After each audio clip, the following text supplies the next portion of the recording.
Hello and welcome back to another AdaBox tutorial.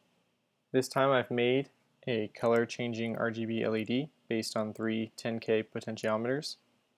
We have the red, the blue, and the green values of the RGB LED being changed on the digital pins, and their value is being changed due to an analog input from the potentiometers.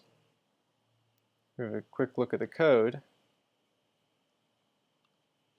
We can see that we have our 3 pins for the pulse width modulation and the 3 pins for the potentiometers.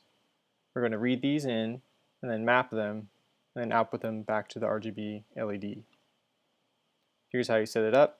You can also have a different kind, which instead of being controlled by the current, it'll be controlled by ground. Here's the potentiometers that you can set up. I just did 3, one for each R, G, and B.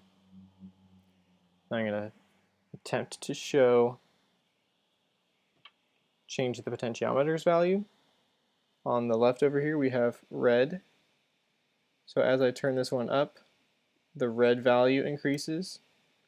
And turn it back down. The middle one is going to be G for green. So I turn this up, the green increases in brightness. And then the one on the very right is going to be blue. So I can turn that up all the way. Now you can combine them to get any kind of RGB value. I'll turn up blue and green at the same time, and you can get cyan. I'll turn down the green and turn back up red. Should get magenta.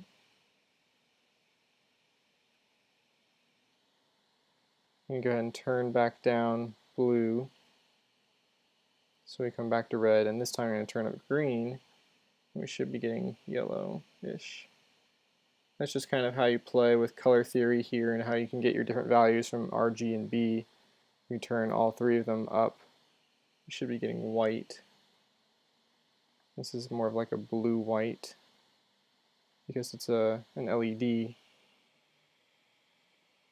And of course when you turn them all the way down you should be getting black or off, but we're not going to do that. So that's a cool little one you can definitely play with. It's always fun to play with an RGB LED as well as being able to change its colors. And here's just something that you can do once again with the little components that you get in your kit, and explore all the different kinds of colors and ranges you can do. It teaches you differences between analog and digital. It'll teach you how to map those values, and it can teach you a little bit about RGB LEDs and anode versus cathodes. Alright, stay tuned for the next one.